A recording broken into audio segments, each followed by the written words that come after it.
All right. Well, I'm here today with my friend, Dr. Arlene Taylor, and she knows she's one of my favorite people for her positivity and her grace, and she's just an incredible researcher. I trust when she gives me information that she does not open her mouth unless she has read deeply and thoroughly and considered what she's talking about. Dr. Arlene was a registered nurse and then earned her master's degrees and 2 earned doctorates. That's no small accomplishment. And she is the founder and president of Realizations Inc., where they do brain function research. And you can learn all about her at arlenetaylor.org. I encourage you to do that. She has so many, not just articles and blogs, but even activities, things that will really help you with your brain, help you with memory, and just kind of keep you sharp. And when you hear from her, you realize that it's a blessing to pay attention to your health. We share a common positivity, and we really want our body, mind, soul, spirit all to flourish. And so we're going to have a little chat today, always centered around health. But today, in particular, we're talking about PFAS. And so I'm not going to attempt to explain what those are because my friend here is going to do that for us. So welcome, Dr. Arlene. Thank you for joining me today. It's a pleasure, Wendy. Always a pleasure. So if you could just talk to me kind of in layman terms for those of us who maybe we've never heard of them or we've heard just a little bit about them, like exactly what does PFAS stand for? What are these things? PFAS, of course, is an acronym. It's for polyfluoroalkyl substances, and that's a mouthful, so I'm glad they're called PFAS. Since at least the 1940s, manufacturers have used these synthetic, human-made chemicals in so many ways. PFAS molecules contain chains of carbon that are covered with fluorine atoms, and that combination somehow together forms one of the strongest known chemical bonds on planet Earth. PFAS chemicals are exceptionally durable. They repel water, fire, oil. They're designed to withstand grease, stains, heat, and this makes them incredibly valuable for a variety of products on planet Earth, but it also contributes to their absolute persistence in the environment. Yeah, so it reminds me of, even when they come up with a medication that's so helpful, but it always has this backlash of side effects. So here we've got this chemical that's been very helpful in fighting fire and grease, all the things that it's good for, but the backlash. And I read in your article where you talked about these PFAS as forever toxic chemicals. So you've just alluded to that they're very persistent. Can you expound on that a little bit and tell me, why are they called forever toxic chemicals? Well, first, they're toxic because they're harmful to humans and they're harmful to the environment. Right. They're forever because they're extremely resistant to degradation, meaning they don't break down. Due to these tight, strong chemical bonds, they're also very hard to destroy. They can stay in environmental groundwater, wastewater, rivers, lakes, reservoirs, soil, and some other things like fast food wrappers, pizza boxes, stain-resistant materials that are used in clothes and furniture, pesticides, waterproof candy wrappers, microwave popcorn bags. Oh, no! I'm using my microwave popcorn. not microwave bags anymore. And the list goes on. And they're called ubiquitous because they're everywhere. Yeah. I mean, current estimates in some of the studies are that 97% of human beings in this country have PFAS chemicals in their bodies already. Well, just from the list of things you listed, and I was mentally checking off how many of those things are around me on an everyday basis or on a weekly basis. So I think it would almost be impossible for us not to have some impact from PFAS. I agree. So since it's all around us, and that's not likely to change, so tell me, what is the big deal about them? What do they do to us? Well, the big deal is that as they're now being studied, they're being found to be way more problematic than they originally believed. The PFAS family consists of more than 12,000 members, if you will, 12,000 or more different chemicals, and they can contaminate the water supply anywhere, including drinking water. There's an organization called the Environmental Working Group, EWG, which is a nonprofit corporation they have been going around and testing water and drinking water in America. Recently, they reported that in one of their studies, they found PFAS in every single sample except one. Wow. Now, another big deal is that they are what we call biochemically accumulative, meaning that they can last in landfill, not just for a year or two, but for hundreds of years. Wow. And once they get inside the human body, they can stay there for years and years, and perhaps for some people, an entire lifetime. The big deal is that every single PFAS chemical that has been tested has been identified as harmful. You might have noticed on cookware, if you were looking to purchase any recently, that some of them have a little sticker and it will say, free from PFOA and PFOS. Those are just two PFAS chemicals. They've been found to be extremely harmful. So I'm always looking at whatever I buy to see if there's something on there that says free from PFAS or one of its cousins. Yeah, well, so for sure, I don't want to be heating up my food with something that's going to leach into my food that could harm me. That even if I've gone clean and organic and paid attention to the dirty dozen and everything right, then that final step of cooking, I want to make sure I haven't contaminated my food at the last minute.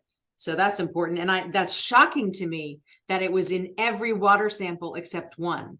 Like that in that study. That's a really shocking revelation, and that it can just live and last in groundwater and rainwater and runoff. That's something really to note and be aware of. When I got the abstract, I read it 3 times. Yeah. Because I thought, oh my goodness, am I reading this correctly? And I was. Yeah. Well, so in addition to water, like clearly it's all around us in the water. What other things might contain PFAS? Well, you mentioned firefighting foam. Very helpful with that. Right. But again, when you're fighting a fire, you've got the water hose, and I guess you got the foam machine.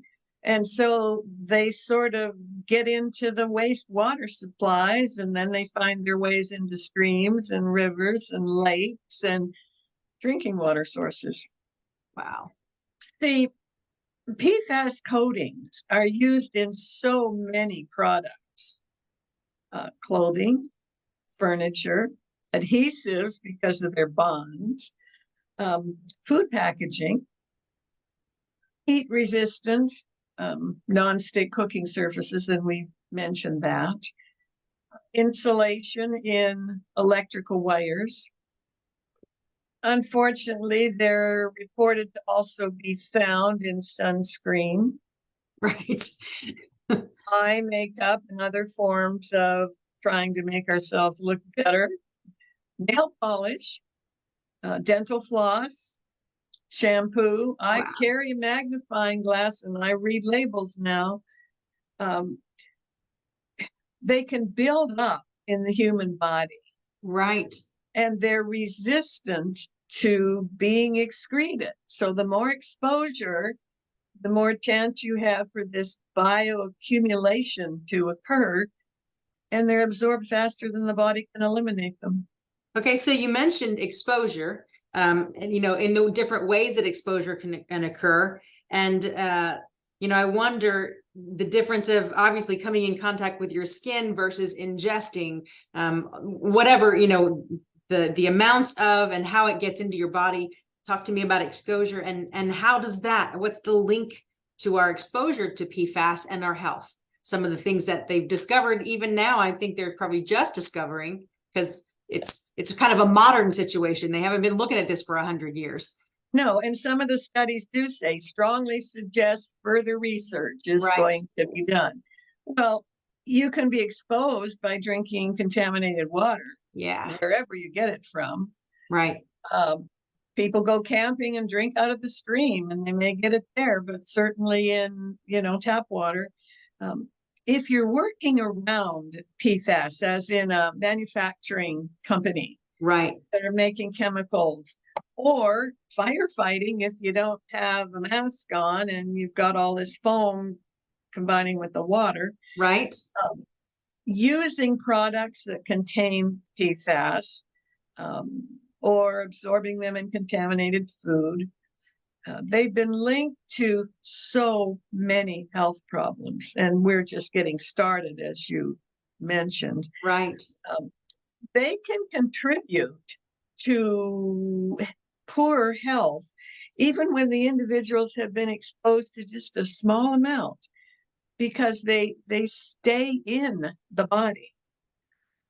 Studies have shown that PFAS can lead to a risk for kidney cancer, testicular cancer, higher cholesterol levels, damage to the liver because of what it does to liver enzymes. It can increase blood pressure, contribute to high blood pressure. It can contribute to preeclampsia, that wow, awful stuff that can happen to pregnant women when they're, right, feet and legs swell, and it's terrible. It can also impact weight in infant birth weights, making them lower than would be desirable. They can decrease the ability of the body in children to get a benefit from a vaccine, and that's kind of scary. Right. And they damage the brain-body immune systems, period. Yeah, and that's the thing. That's where you and I always come back to, right? Is immune system and inflammation. These, the link between inflammation and our immunity, and the link, but it seems like inflammation is at the root of all disease process in the body.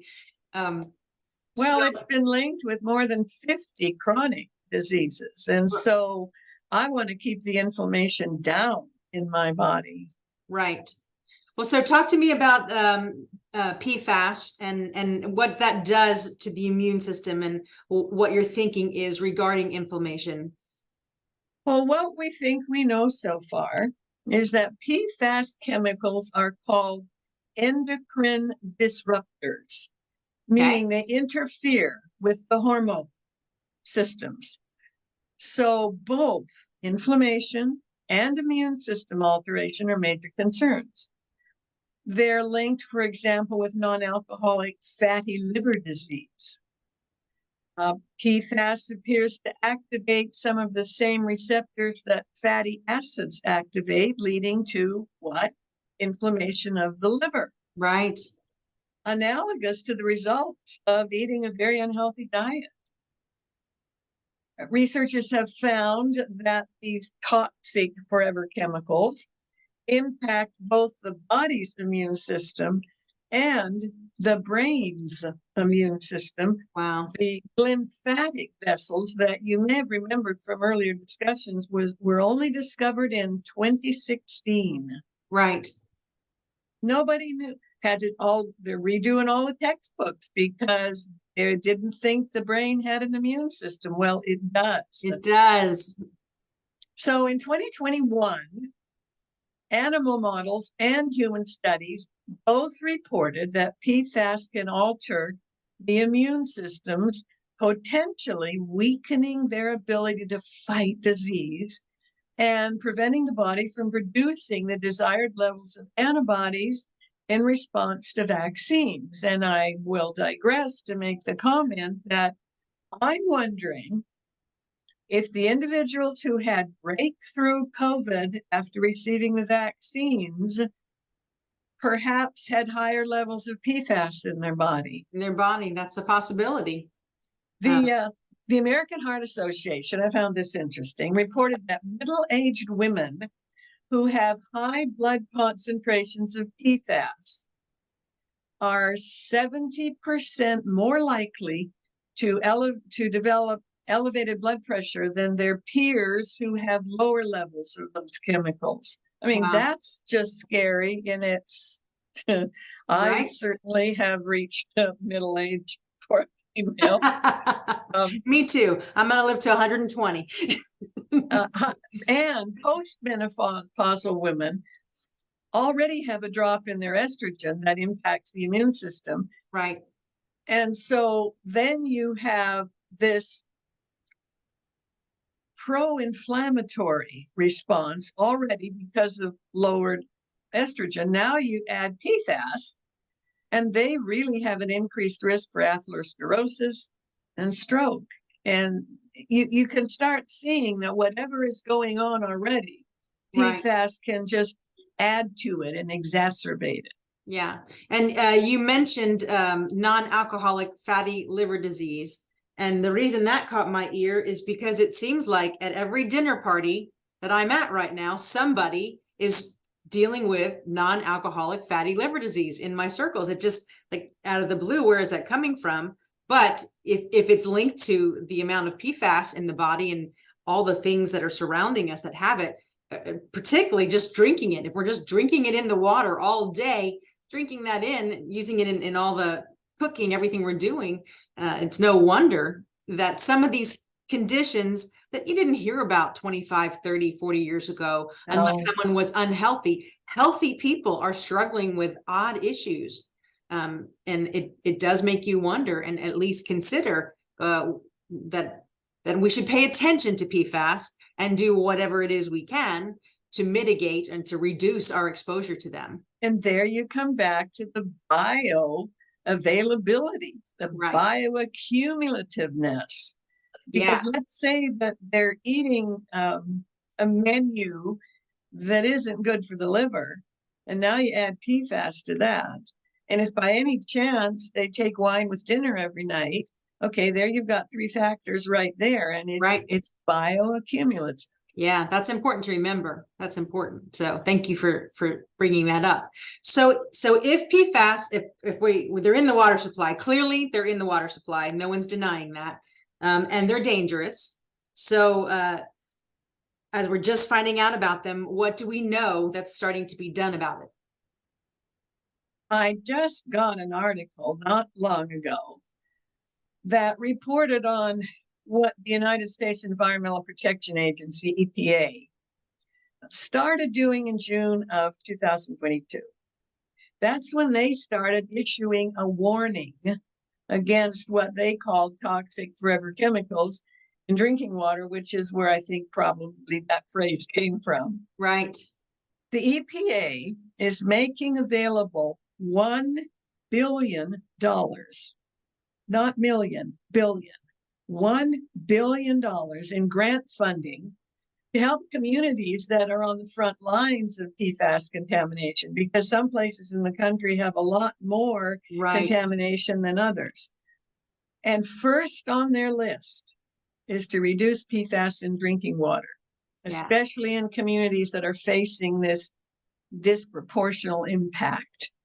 So their strategies include technical assistance, certainly water quality testing, contractor training, and the installation of centralized treatment technologies and systems. Once they, we mentioned earlier, they're very hard to destroy. Right. So what else could be done? Can we extract them and send them out into outer space? I don't know what, but that's really scary.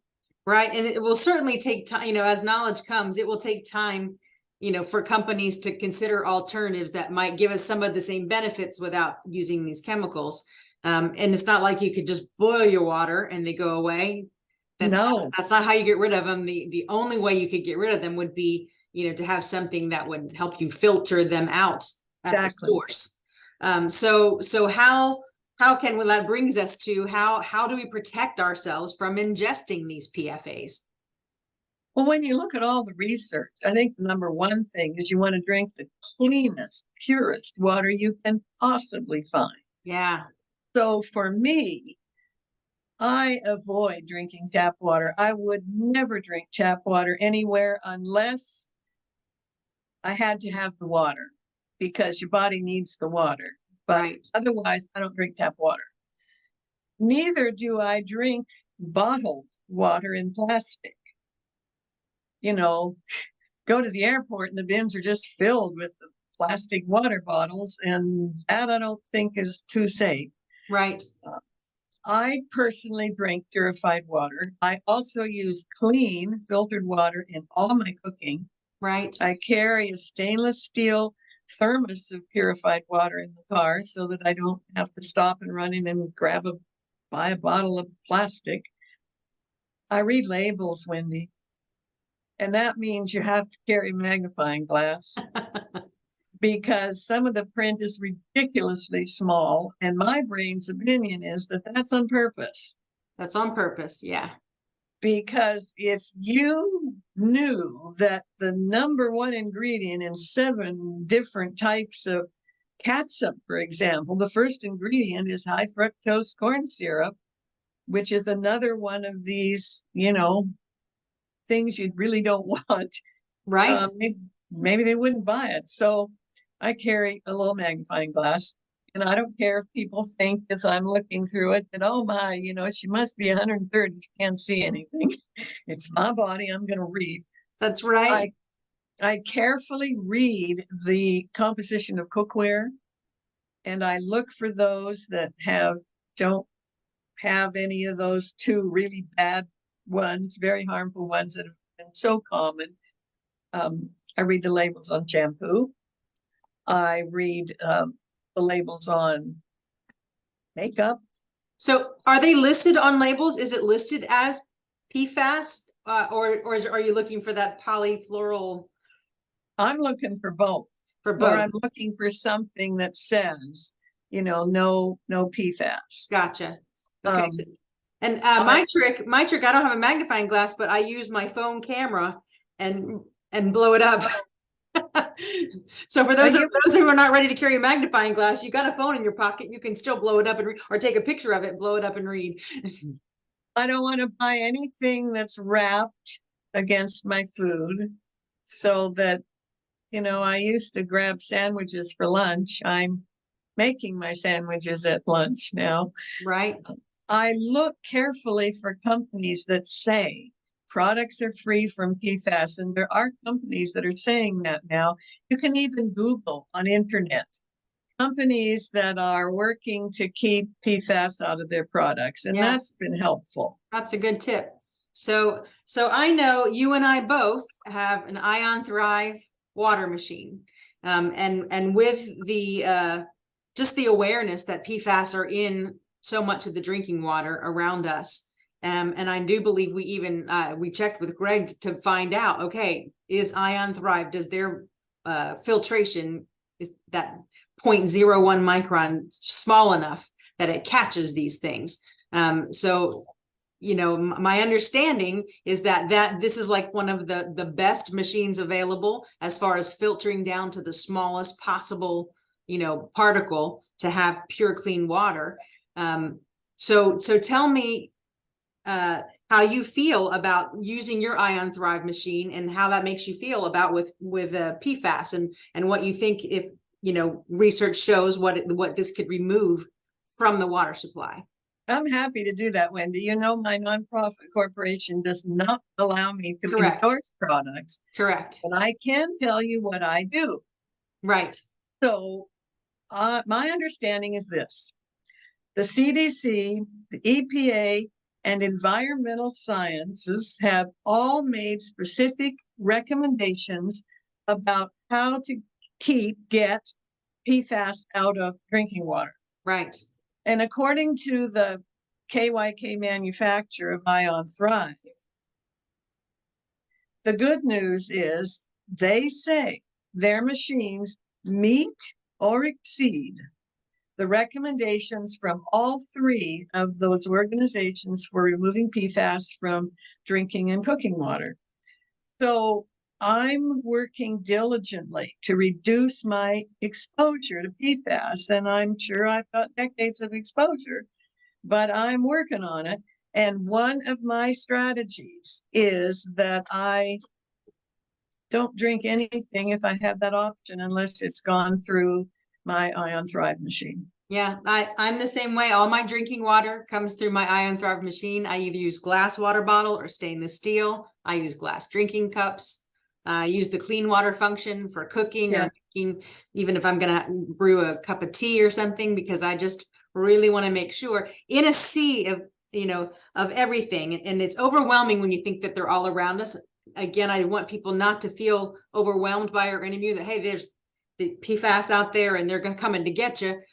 It's a matter of deciding, you know what, I'm aware of this, and now my awareness means I can take whatever steps I can, and simply using a water filtration, Ion Thrive system, that's a huge thing. If all of my drinking water has been cleansed and captured those, that's a big step in the right direction. Well, the brain and body needs water. Dehydration, as we've talked about before, is so lethal. It is linked with the development of dementias. Yeah. And so I would rather give something else up and have the cleanest drinking water that I can possibly have. Yeah, I agree. It would be wise, for a family. I know sometimes you look at the cost of a machine and you think, oh my goodness. But you're going to pay for it. You're going to pay for your health, either in prevention or in treatment. And I would much rather pay for it in the prevention. And sometimes you can't treat everything. You can go down the rabbit hole, and no matter how much money or energy you throw at it, does not necessarily mean you can get your way all the way back to wholeness and health. So like you, I have encouraged those around me, hey, you should look at this and make this a priority. Tuck away for it if you have to, or give something else up to have this in your home, because it can just be so beneficial to health overall. To do a short digression, there are multiple studies out now showing that in some countries, like the United States, children, a good percentage of them don't drink any water during the day. They're drinking sodas and colas and sugary drinks and even fruit juice, which is high sugar because you don't have all the pulp and stuff from the fruit. So, if you could only do one thing, I'd say do water. Yeah, I agree. That's such an easy start. That's an easy start for us. So, as always, I could talk to you for hours. It's a pleasure to speak with you, and I appreciate that. And I appreciate, like you, we both have this commitment to be intentional about what we allow in our lives. That's not just chemicals and substances, but that's toxic environments of all kinds. Whether that's people or personalities or whatever that is, if I want to live that longevity, flourishing lifestyle, we're careful about that. So I just want to give you the opportunity, if you have any last comment about protecting ourselves from PFAS, chemicals, things like that. So just anything you want to share with us before we go, I would love to hear from you. Well, you already know a lot about what I value and what I think is important. You can't prevent everything. That's the first thing you have to understand, is you cannot prevent everything. It's impossible. You can't avoid every harmful person, place, thing, substance, or illness on planet Earth. But you can avoid some of them altogether. And you can reduce exposures to some degree to others. There's a term in epidemiology called the inoculum level. And for people not familiar with that, it refers to the amount of something to which you are exposed. Okay. And the higher the inoculum level, of a virus or bacteria or PFAS or whatever, then the risk of your likely becoming ill goes up. So the higher your level of exposure to PFAS, the higher your risk of negative consequences. So your daily lifestyle choices add up. They are also bioaccumulative. Right. They add up to a positive or a negative outcome. So I can't worry about what I can't control, but I am conscious and consciously concerned about what I can control, controlling that, and then managing by avoidance or minimization or whatever what I can't control, because cumulatively, every little bit of prevention helps to reduce, lower the inoculum level of PFAS. Yeah. And I think that's the best we can do. I agree. I know that my life today is the product of all the choices I made yesterday and the day before and the day before. And I want to encourage those listening or watching, if your health and wellness is not where you want it to be, the best thing to do is to make a new choice today, to make a different choice today, and just begin realizing that it's a cumulative effect. And so, years of poor decisions don't disappear with a day of right choices, but every transformation starts with a decision. So make a decision today about what you can and will do sustainably. Again, the lowest hanging fruit on that vine is pay attention to your water. Just start right there. Commit to drinking pure, clean, filtered, and we're not talking about hydrogen today, but the benefits of hydrogen water. Water is like the source. It's the building block here. So we just kind of want to encourage you. I got one last comment, and that is that when people decide they're going to make some different choices and they don't feel 30 years younger the next day, some people tend to say, well, it's not working. Right. Okay, here's the research. What you do today in exercise, deep breathing, water, food intake, positive mindset, all of those things that help to slow down the process of aging, what you do today impacts your immune system. But that impact will not show up for about 12 to 18 months because it takes a lot for the immune system to fail. It also takes a long time for the immune system to build itself up. So right. avoid feeling like it isn't working. Every positive thing you do today can result in a more positive immune system in a year and a half. Yeah, that's such good advice. Thank you. Thank you for that. So I hope you will all take that to heart. Everything that we've talked about today, it's fascinating. And we just want to encourage you to make good choices for your health. We want you living a longevity lifestyle, being healthy octogenarians and beyond. And so centenarians, exactly. Absolutely. I want to join that club. I'm going to join that club of, and still be active and bright and alive and healthy. And so we just really appreciate the time. I appreciate the time you've spent with me, and to everyone watching and listening, we appreciate the time you've given to hear Dr. Arlene on this subject. And I hope that you will make some good choices starting right now. Thank you, Dr. Arlene. My pleasure.